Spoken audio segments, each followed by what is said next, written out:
on the microphone. There we go. I am hearing some noise coming out now. That sound good? Do you need me to keep talking?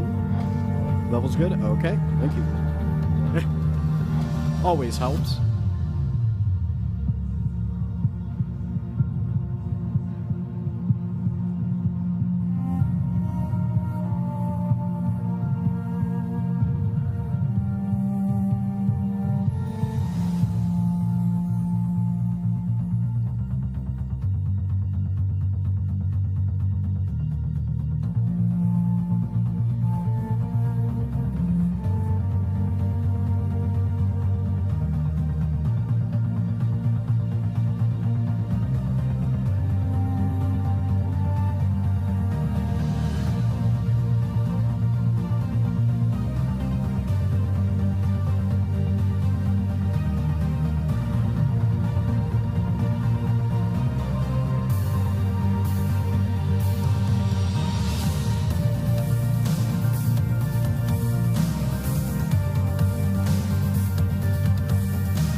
will guide us. Peace has tried us.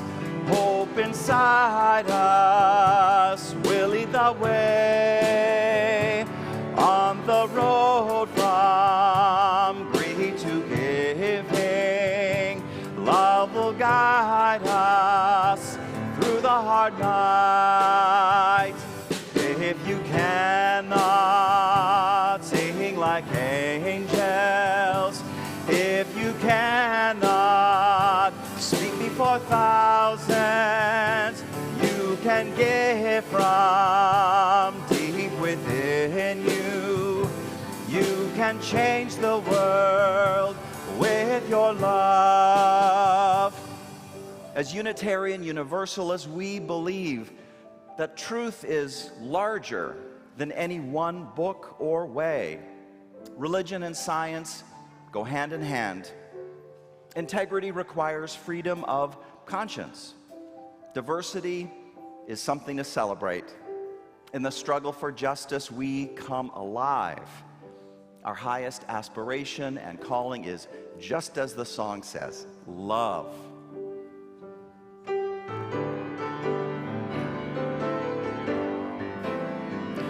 Love will guide us. Peace has tried us. Hope inside us will lead the way on the road from greed to giving.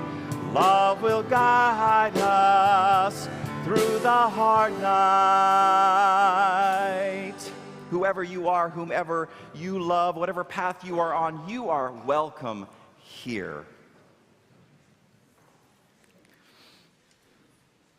We're lighting our chalice this morning, not just mindful of the many challenges our world faces, but in the belief that ultimately love and the rule of justice shall prevail. It is one and the same belief that drives the protests we are seeing on college campuses around our nation with regard to the situation in Gaza and other crises of the day. To hold the moral outrage inside, to pretend it does not exist or that it is not important, can wither a person's soul and freeze it into apathy. To light a chalice is the same as to raise a voice in protest. It is a reminder that the world's evil shall not be the last word.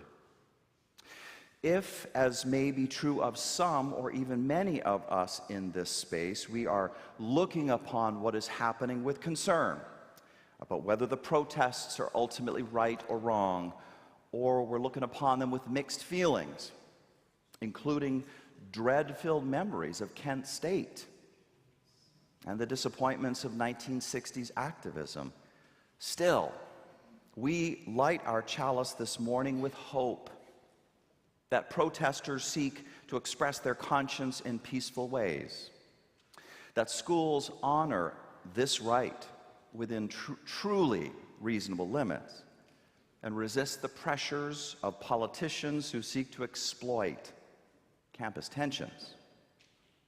Also, that police cease from violence against the protesters, and also to protect protesters from those who wish to bring the fight to them.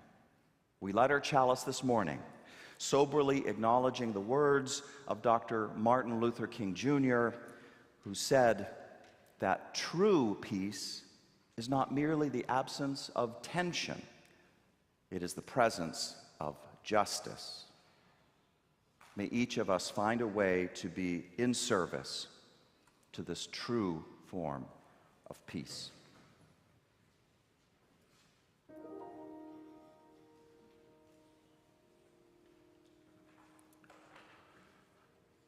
Well, good morning, West Shore.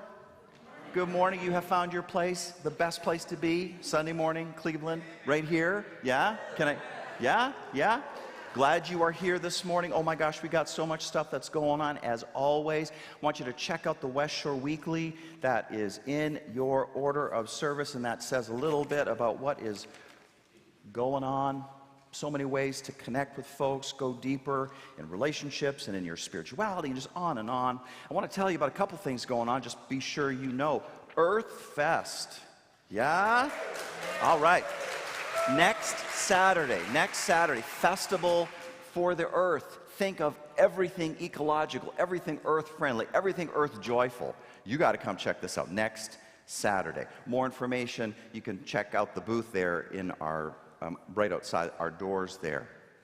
Something else to be sure to point out, did you know that the separation of church and state, which we are very strong on, okay, we proudly affirm, it puts the responsibility to financially support West Shore squarely on our shoulders.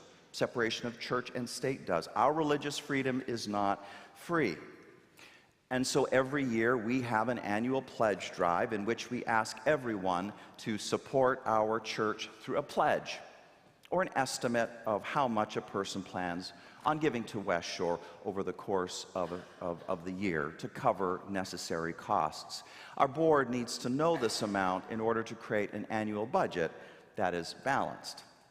Potentially, I wonder if you know this, potentially we have 371 pledge units, and what that means is an individual or a family that gives, 371 pledge units who can help support our church. So far, we have heard from only 40%. Only 40% we've heard from y'all. But what if we really stretched ourselves and we heard from all 100% of folks? 100% participation would mean fully charged, fully charged, fully charged. 100% power means an extraordinary capacity to fulfill our mission and to let our voice be heard in this world that needs to hear a voice like ours. If we have not yet heard from you, please consider doing your part to help support West Shore. Any amount you give matters and will be much appreciated. Yet a third thing I wanted to be sure to touch on here up at the top of the service relates to today's service on love and sex. Spirituality touches on all of who we are, including our sexuality. So today, we, and I mean I, am speaking, and Brian too, okay, we're speaking very frankly on this topic. And this is just a heads up in case your kids are with you and maybe you're not ready for them to be exposed to the topic in this way. Or maybe they ought to be. Isn't it awesome to talk frankly about sex in church? Another way in which we're very, very unique in this world. But again, just a heads up, maybe there's another reason that this sort of thing might prove, this topic might prove triggering for you. So again, just a respectful heads up. Now let me ask, if you are here for the first or second time and you don't mind people knowing, let us know who you are. Very good. Fantastic. Welcome, guys. And if you didn't raise your arm, you're just like me, an introvert, and we respect that, and we're glad that you're here as well. So we're about to go into a greeting time right now, and as we do this, all children in grades K through 5 should head to their classes. Middle and high school youth may help with the younger kids or remain in the service as their parents decide. And the greeting time will end with the sounding of the bowl. So let's do it. Let's greet each other. All right.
come to this good morning, remembering the journey of freedom. The land we are on was once another's. We mourn the legacies of oppression. Healing is our way forward. Joy is the birthright of all.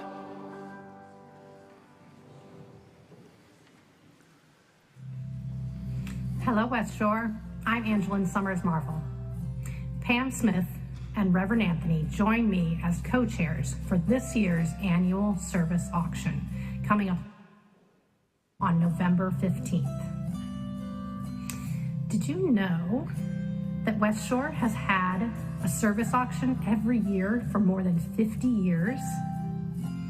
It's lasted so long because every year it's an opportunity to have fun, build community, and support the church. Part of the fun is people offering events that others purchase at the auction. Events like murder mystery parties, Ukrainian meals, art tours of the Cleveland Art Museum, or a hot dog cookout for 100 at the park. When people offer to host events like this, it's a real gift to the community. We also get to know you and what your passions are. The other part of the fun, of course, is how these events and activities become a way of making friends and getting to know each other better. We are a big church, and we rely on small gatherings as a way for people to make deeper connections.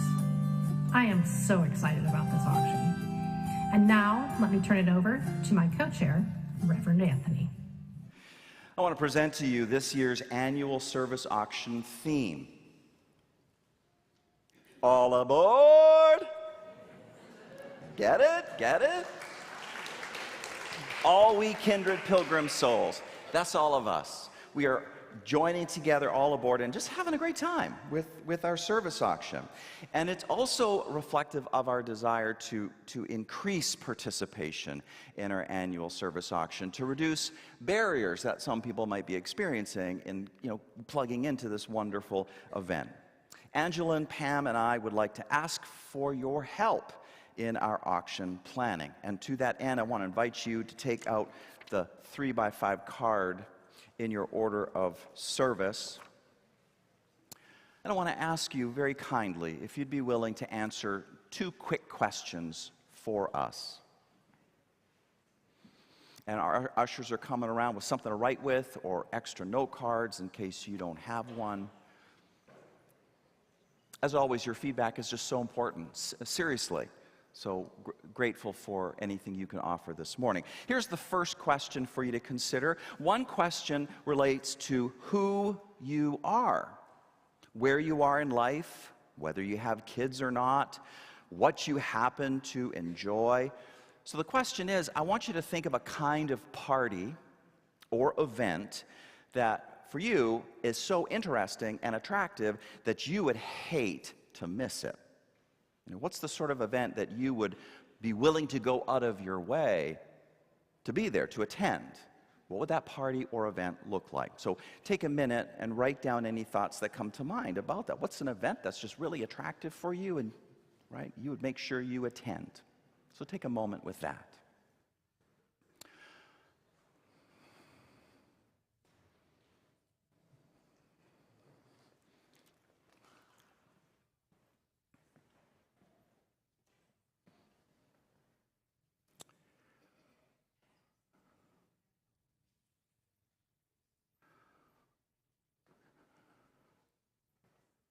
Great, thank you.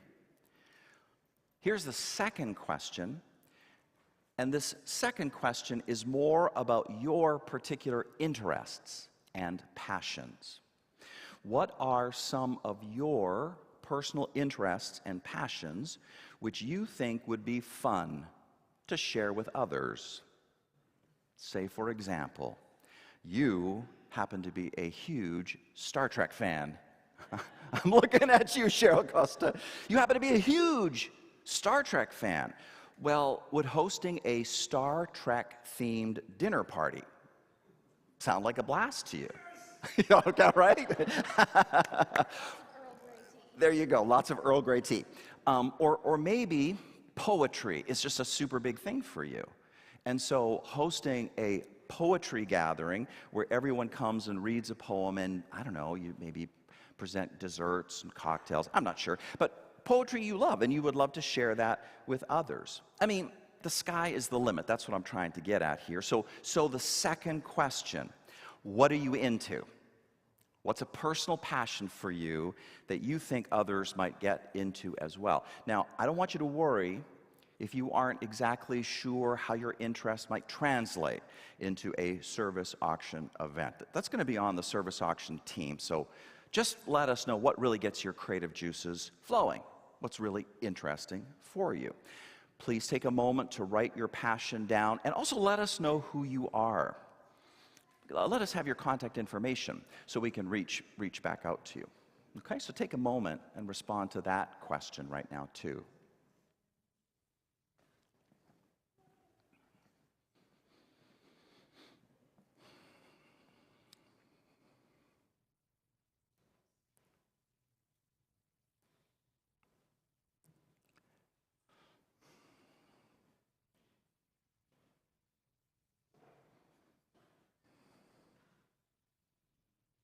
Thank you, folks. Pam, Angeline, and I are really taking the all aboard theme seriously. And we just can't do it without your help, without your feedback. So once again, thank you very much for your thoughts. The morning's offering will now be given and received, and you can put those cards in the basket as it comes around. Once again, thank you very much for your feedback.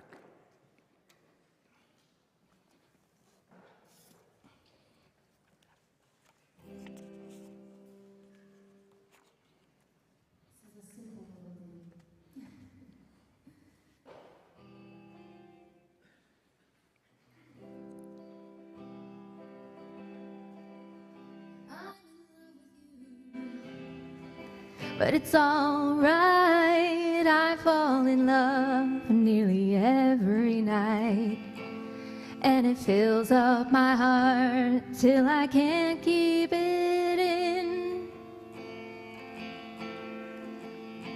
So I hope you don't mind if I say it again. I'm in love with you, but it's okay, I fall in love almost every day. I'm in love with the boys in the band down my street, and with every good poet I happen to meet. 'Cause loving is easy as taking a breath. I'll do it all day till the day of my death. I don't want to own you, you don't have to stay. Just as long as I've known you, I've wanted to say, I'm in love with you. Is that a sin? Just look at the state that you've got me in. When I think of your hands, of your eyes, of your tongue, I feel suddenly foolish and humble and young. 'Cause I'm in love with you, honey. But don't be afraid, I fell in love with the love that we made. But it's none of my business if you could love me. You don't have to earn it, I'm giving it free. 'Cause loving is easy as taking a breath. I'll do it all day till the day of my death. I don't want to own you, you don't have to stay. Just as long as I've known you, I've wanted to say, I'm in love with you. I'm in love with you.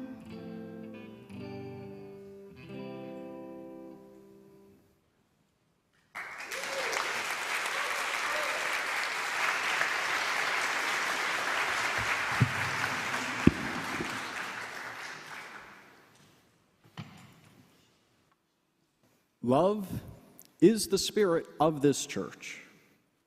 Our highest calling and aspiration is love. Love is the power that holds us together and is at the center of our shared values.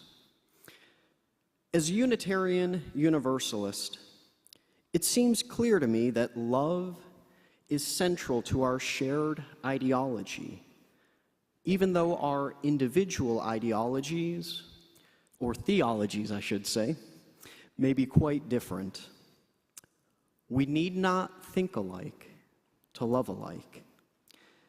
And yet, while we strive to love both wide and deep, there is a strong religious concept that is culturally reinforced that tells us that making love, sex, is best or is perhaps most moral and pure when it's kept exclusively between two committed partners.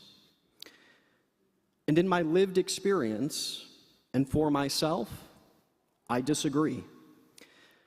I am a bisexual man in a deeply committed, loving, as well as a consensually non-monogamous marriage to an absolutely beautiful, amazing, and wonderful woman. And before I continue, I do want to make clear that these are views about my own life. Non-monogamy is one approach to relationships. It's an option with a whole lot of ways to approach it. And my purpose in sharing this side of myself isn't to try and convert anyone to it, but rather to share a perspective that is perhaps more common than many of us realize. But it's a perspective that's often not talked about openly, especially, in churches. But I think a church is a great place because I am a believer. I believe in the infinite capacity of the human heart. I don't believe that love, intimacy, passion, compassion, tenderness, and kindness are scarce resources that need to be hoarded or jealously guarded. I'm a firm believer that it is possible to feel love or even just lust for someone new without those new feelings diminishing love that already exists, contingent on that love not being taken for granted. Variety is, after all, the spice of life.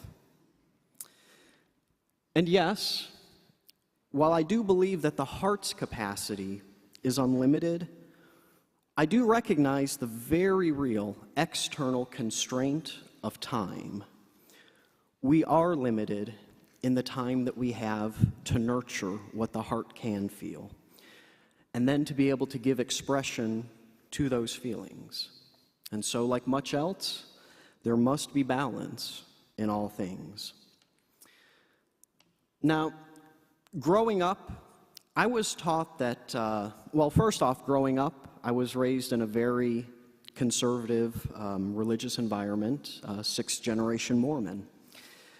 And in that environment, as a youth, I was taught that sex is the one singular thing that a couple has that is special just to them, especially if they were married as virgins.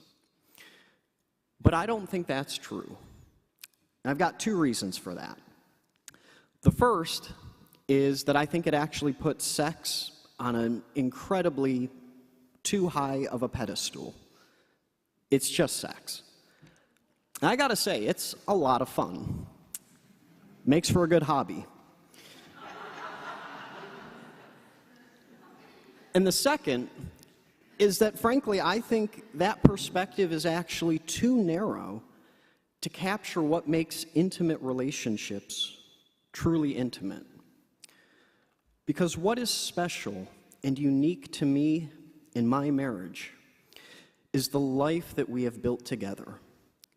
The experiences, the good, the bad, the ugly, everything that can exist in between, that we have navigated together and been shaped by, and how, over the course of nearly 20 years, we have come to know each other at the deepest levels. There is no one on this planet that sees me for myself more than my wife, and I her. And to me, that bond is infinitely far more precious than any amount of sex. And what we've also come to discover is that that bond, it hasn't been broken or weakened by the presence of more love, more intimacy, and yes, more sex with other people. Now, there's a term in non-monogamy that I'd like to share with those that are unfamiliar. The word is compersion. It is the opposite of jealousy. It means to feel deep happiness and joy in the relationships that a partner has. To not feel jealous or threatened, but rather joy in knowing that a loved one is experiencing a meaningful connection. To feel joy when someone that we love is feeling joy. And to me, this concept, compersion, it is a radical shift from cultural norms of jealousy and perceptions of ownership. How many relationships have been strained or shattered because of jealousy, paranoia, insecurity, and possessiveness? Far too many horrific acts of violence have occurred because of those feelings. And so I'll take compersion over jealousy any day of the week. And another term that I would love to share with you all is the acronym NRE, New Relationship Energy. It's that feeling of electricity in the air when there is a spark with someone, a love high. And this is something that I think most of us in the room have experienced at one point in our lives, where you connect with someone and you just feel like you are walking on air. And what I love about non-monogamy is that it has allowed me to experience this feeling multiple times over. Because honestly, I love the dance of seduction and the dance of romance. Those moments of a first touch, of a first kiss. Those moments are exhilarating and beautiful. Maybe it could be the start of a new relationship or perhaps just a casual fling. But those are moments and memories that I treasure, and I love being able to make more of them.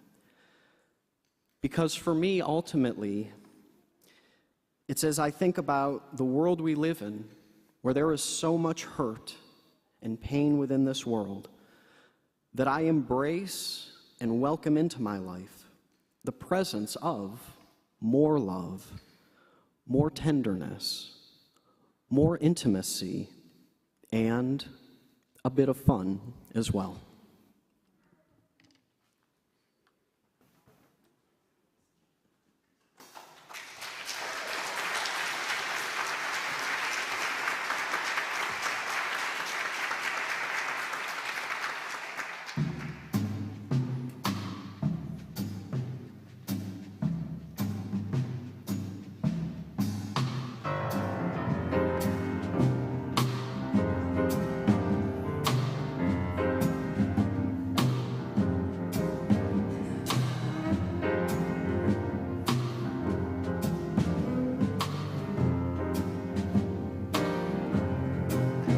When I'm walking, I see you, and I'm wondering what it must be like to be you. You're a sunrise. You're heaven. You're the reason that God rested on day 7. You're one fine, fine thing.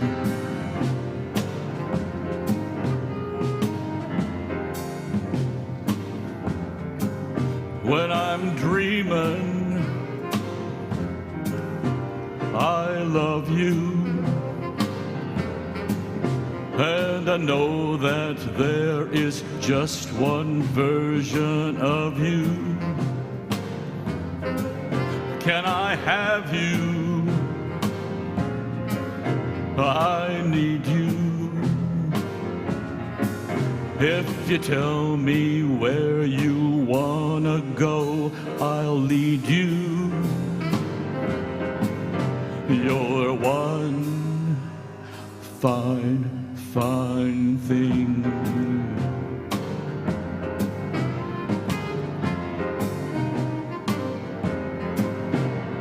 I want you now in a real bad way. So what do I have to do?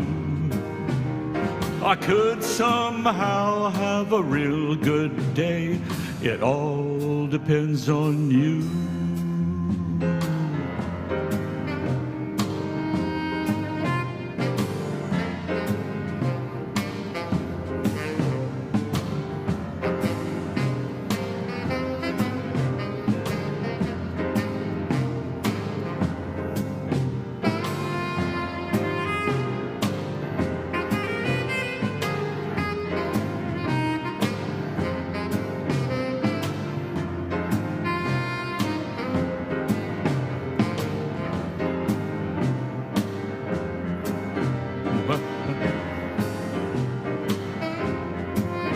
Well, I flirted, I've dated, and I'm thinking the single life is overrated. So I'll loiter and linger, and I'll try to get a ring around your finger. You're one fine, fine thing. You're one fine, fine thing. You're one fine, fine thing.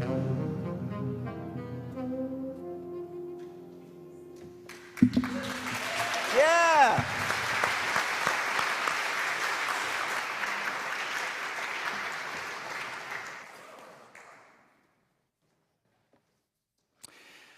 So, sex therapist and educator Marty Klein, PhD, says that people ask him all the time about what normal looks like.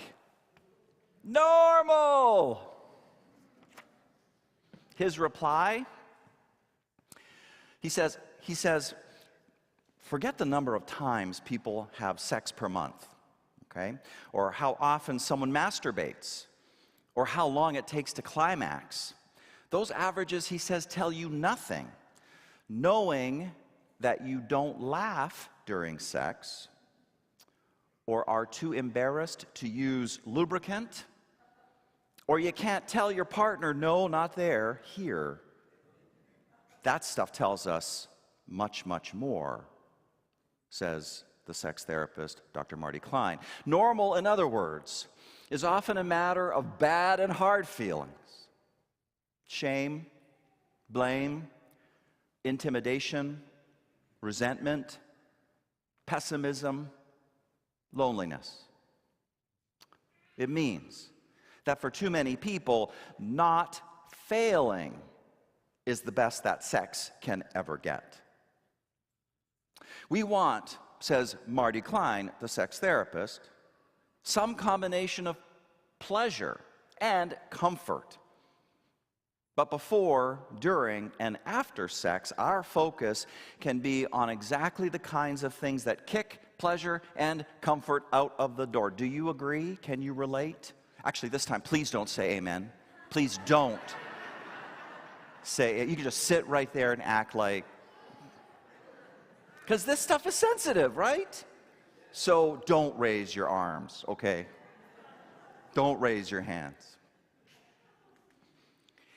And this is so much worth our time to explore this morning here in this space, which is, never forget, Unitarian Universalist religious space. This is Unitarian Universalist church space. Because Unitarian Universalist space seeks to address anything and everything that touches on the spiritual life. And you better believe, sexuality plays a significant part. When normal may very well mean that pleasure and comfort get kicked out the door, Unitarian Universalism calls us to understand why. And the reason could be summed up in one word: noise. Noise. The music that moves a circle of lovers to join into sexual dancing. The music that moves, or in less poetic and more physiological terms, the sexual signal that the brain sends down the spinal column to the pelvis, where as a result vasocongestion, right, leads to erection or lubrication. This music, this ecstatic music of sex positivity, it gets blocked. It gets jammed. It gets drowned out. It gets depressed. Noise does this to us. Noise. The idea/feeling that sexual desire in general is something dark and dirty and secret and awful. It is a bias that is confirmed in so many ways by American culture, including, for example, its penchant to say no to sex, but yes to violence. Oh, yes, you can say amen to that one. Back in 2011, the U.S. Supreme Court ruled that a ban on selling violent video games, a ban on that, was unconstitutional. But apparently, unconstitutionality does not extend to banning depictions of sexual activity that is perfectly consensual and nonviolent. I mean, show a head exploding, that's okay. Show a penis. I said the word penis. Y'all say that word with me. Do you dare? Thank you. Show a penis, erect or not, and oh my God, heads are exploding. Psh. Do you know what I'm talking about?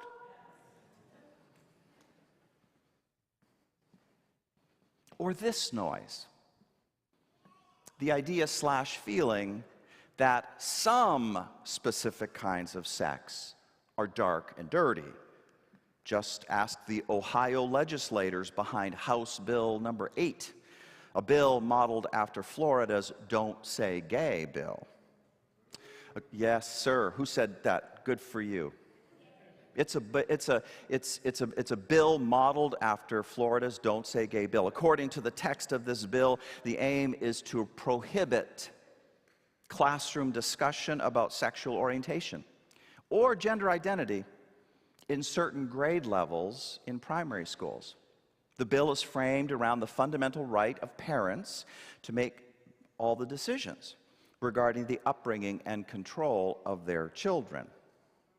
Now, Amir Paisley, CEO of the Trevor Project, an LGBTQ plus youth suicide and crisis prevention organization, this person said that, and I quote, "When lawmakers treat LGBTQ plus topics as taboo, it only adds to the existing stigma and discrimination, which puts LGBTQ plus young people at a greater risk, even a greater risk, for bullying, depression, and suicide," unquote. LGBTQ plus youth are already at a higher than average risk of suicide and self-harm, as a survey found that 42% of LGBTQ plus young people seriously considered suicide. Last year, Ohio's House Bill number 8 transforms classrooms into unsafe spaces for LGBTQ plus students, where they must hide their sexuality, which can exacerbate the issues that these students are already facing. Do you hear what I'm saying when I talk about noise? Noise, noise, noise. It jams the sexual signal. It stops the beautiful sexual dance. And there's more. The noise that says only some kinds of sex are good. And one variation of this noise is that only sex with a partner counts. Only sex with a partner counts. Masturbation is wrong. It is not a valid way to generate pleasure. So especially if you are younger and you have not yet been with a partner, well, you are urged to get on the sex train, stat, as fast as you can, even though you might not be ready for that at all. And doing it is risky. You can feel this way, this anti-masturbation perspective, you can feel this way, even though nature is blowing raspberries against that prejudice. Nature blowing raspberries. Apes and orangutans and capuchin monkeys are champion masturbators. Did you know that? Some of you did, yeah. The rest of you are going, oh my God, I had no idea. Oh yeah? Not just those guys, champion masturbators, not those guys only.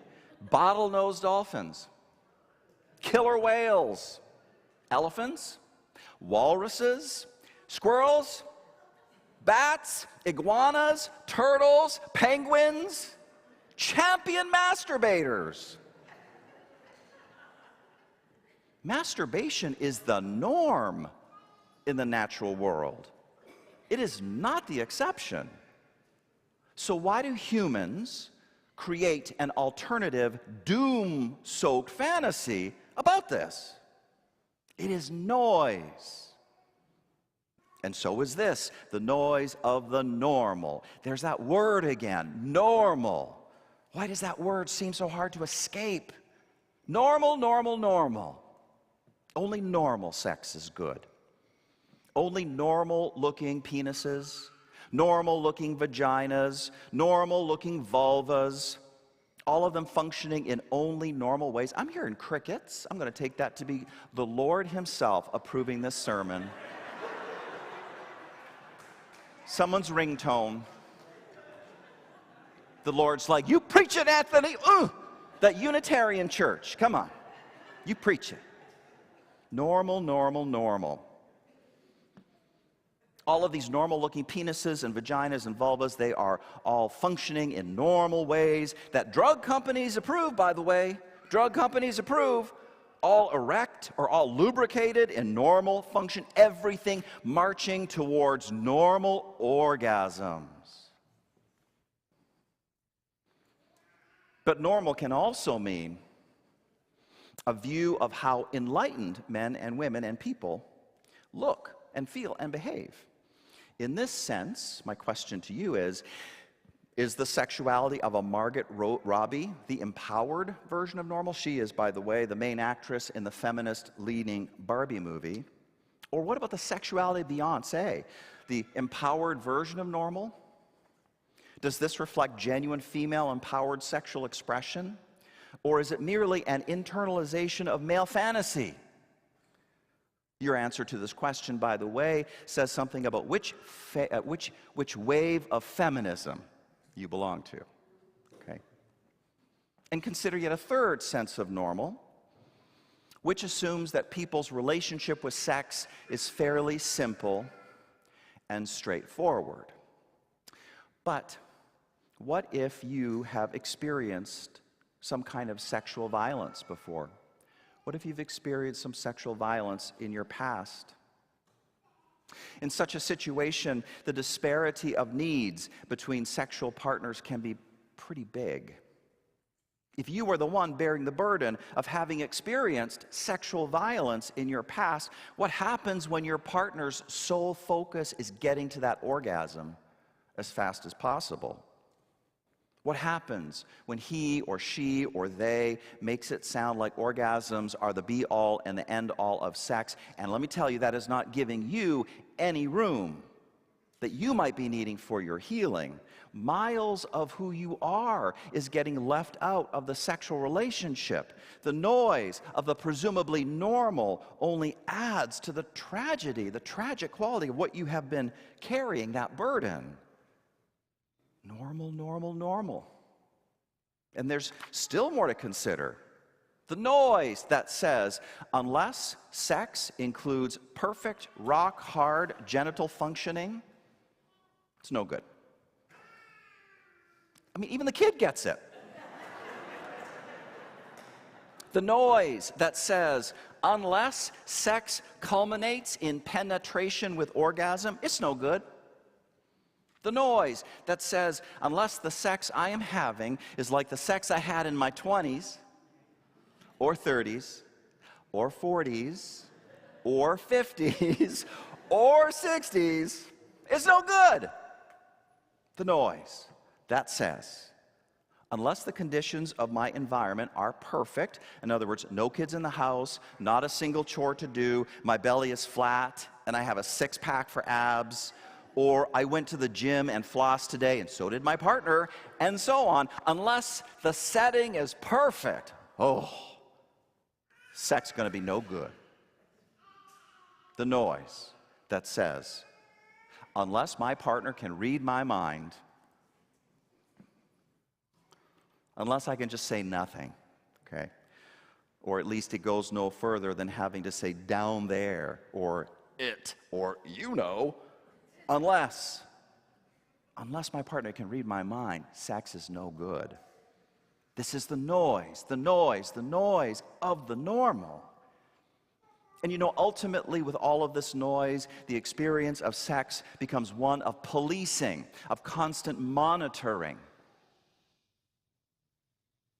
Listen to the sex therapist Marty Klein on this. He says, many people are watching themselves during sex more than they are experiencing sex.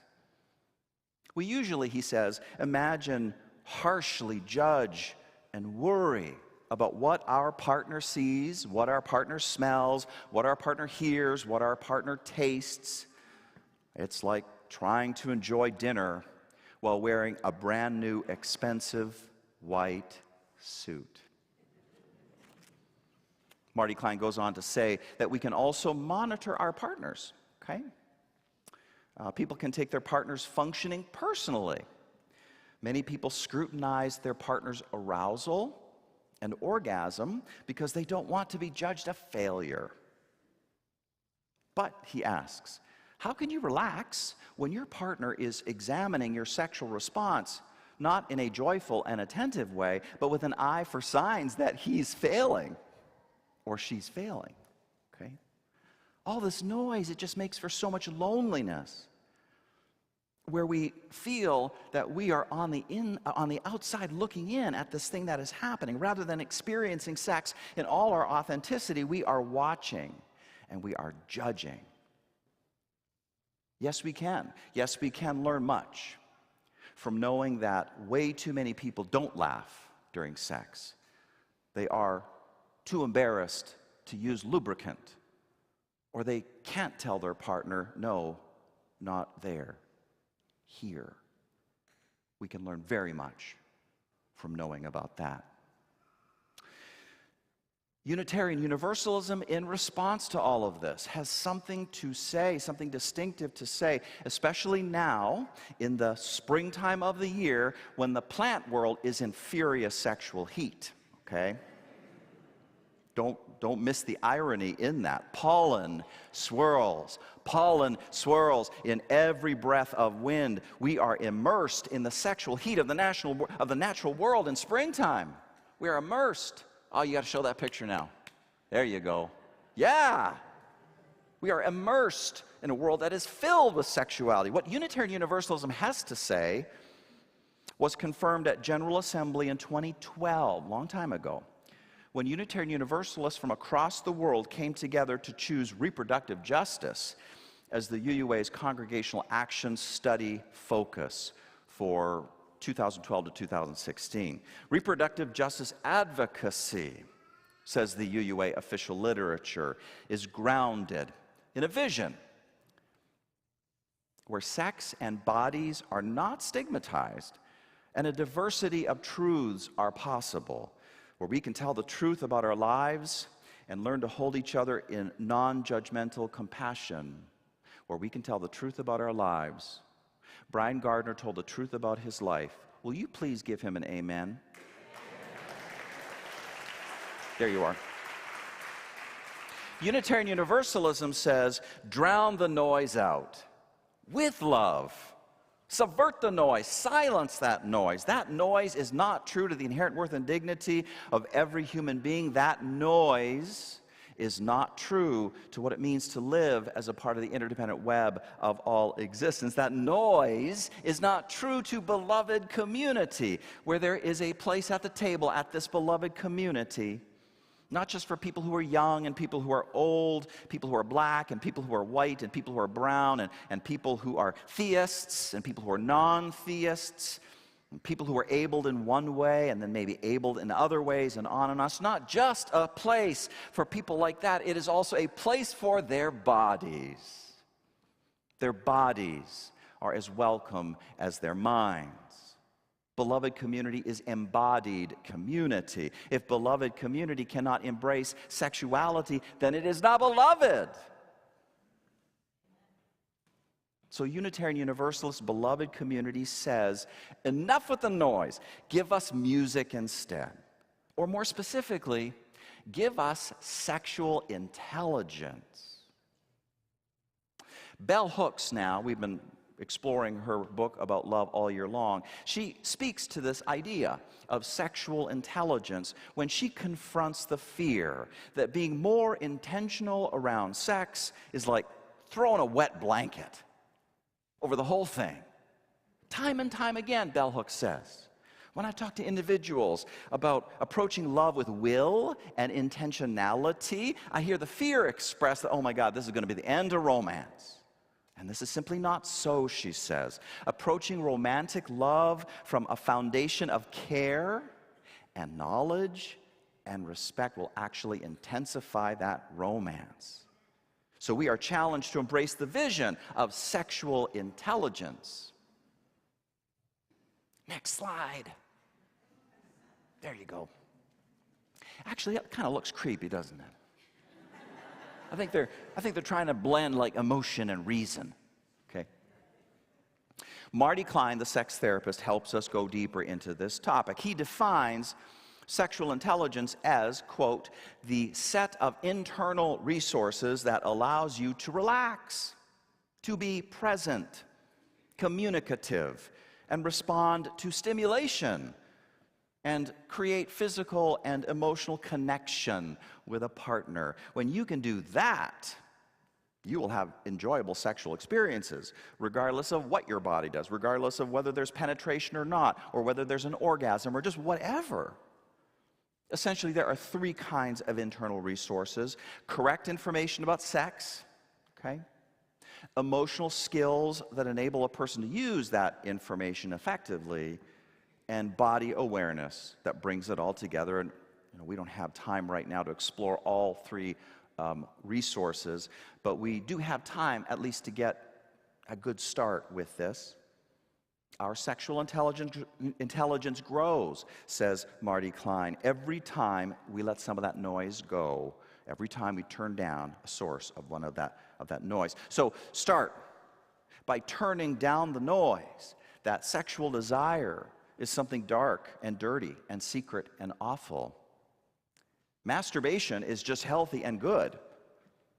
And as for sex with a partner, that is worthy to stand in the light of day if at least 5 conditions are met. Number 1, if a person is truly ready for it.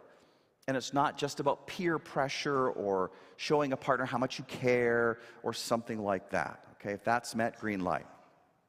Or, number two, if a person is taking responsibility for protecting themselves and their partner against pregnancy, okay, if that's the desire, and certainly against STDs, okay, if that meets, that's a green light.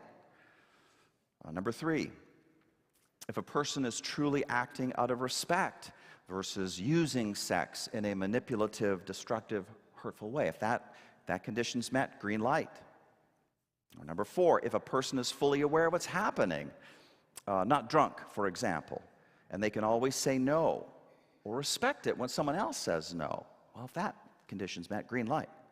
And then finally, number five, if a person is having sex with someone whose power is equal to theirs versus there being a power differential between the two, if that condition is met, all right, green light. Fulfill these five conditions. Doesn't matter if the sex is straight or gay. It doesn't matter what the flavor of your kink is, monogamous, non-monogamous. The sex is worthy to stand in the light of day. It is ethical. There's a book out there called The Ethical Slut. Did you know that? Yeah. You might not have, some of you might have never put those two words together. Ethical slut. It's possible. Got to turn down the noise that drowns out the beautiful music. Turn down the noise of the normal. You know what's truly normal in sex? You want to hear what's truly normal in sex? Really? Some of you look, after all this time, highly ambivalent. Come on, hang in there with me. Normal, says Marty Klein, is worrying about being sexually normal. All right? Normal is not talking about being worried. Normal is pretending like these things don't exist. So may you turn down that noise so the music of your authentic self can course down from your brain and through your spine, and you become what the poet Walt Whitman once called the body electric in your own unique, sexy way. Did you ever think your minister would refer to you in that way? Here I am. This is UU space. This is different, okay? If you're here for the first time, you may be going, what the hell's happening? You got to turn down the noise of the moralists who want to tell you what you need to be a real man or a real woman or a real feminist or whatever. Sex positivity affirms diversity. The blogger at Pervocracy says, some people are asexual. Some people are sexual, but not all that into it. Some people are non-monogamous. Some people are heterosexual. Some people are not into kink. Some people are. Some people have physical and psychological issues that interfere with them, with having sex, certainly certain kinds. Trying to free any of these people from their repression is ignorant, presumptuous, and the very opposite of promoting sexual freedom. And note how all of this sexual freedom is within the moral bounds that I defined just a bit ago. Ethically permissible sexuality is as varied as nature is. Turn down the noise. Allow for diversity. Turn down the noise and welcome your partner in all of their fullness, including the heart hurts, including the scars. Let there be space for honesty around this and for healing. Turn down the noise and imagine how your entire body could be an erogenous zone, not just your genitals or your breasts. Turn down the noise and enjoy what is happening without having to monitor where it is going. Turn down the noise and accept what happens as your body ages, and the sex is going to change accordingly. You got to create space for that. Every age and stage of life has uniquely worthy and dignified sex potential. Okay? Turn down the noise and know that it is okay not to pay attention to whatever would pull you out of the experience. The dishes in the sink, you didn't floss today. I keep on talking about flossing. What's my deal? Just put that stuff aside for the moment, just let it go, let it rip. Turn down the noise and acknowledge that a common sexual vocabulary is part of good sex. Spontaneous fun happens during bike riding or going on a picnic or having a lovely dinner, but to get to that spontaneity, there's got to be some preparation ahead of time. People got to plan. People have to talk. Same goes for sex. Take your partner's hand. Show them what you like. Say, like this, I like this. If something feels good, say so. If something doesn't feel good, never lie. Just say, no thanks. Say, do this instead. Unitarian Universalism wants everybody to be free and fully realized, not on the outside looking in, but immersed in the joy of your experience, not lonely, but seen and known and held. We are in the midst of the interdependent web of sexual existence in this springtime when pollen everywhere reminds us that the world is torrid with sexuality. Unitarian Universalism says, love the sexuality that is yours. Understand it. Own it. Take care of it. Turn down that noise. Either just by yourself or shared with another. Let pleasure be yours. Allow that for yourself. Let comfort be yours. Allow that for yourself.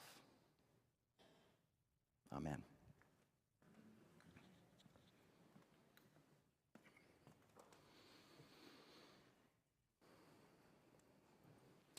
Let's say our extinguishing the chalice words together. We extinguish this flame, but not the light of truth, the warmth of community, or the fire of commitment. These we carry with us until we meet again.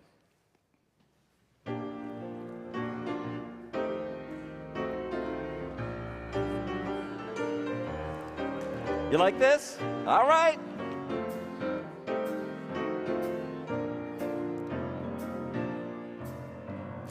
Birds do it, bees do it, even educated fleas do it.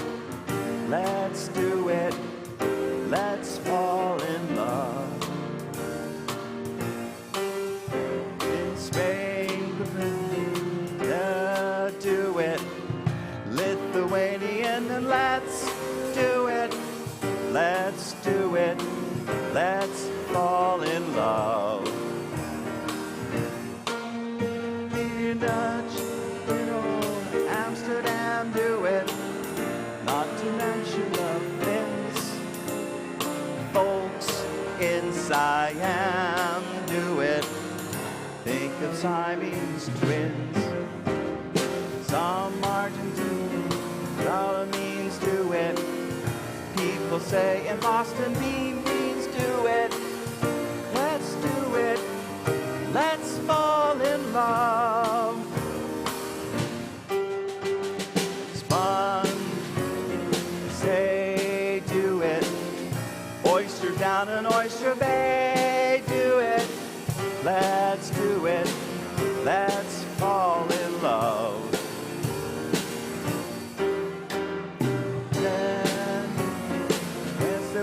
Do it, even lazy jellyfish, do it.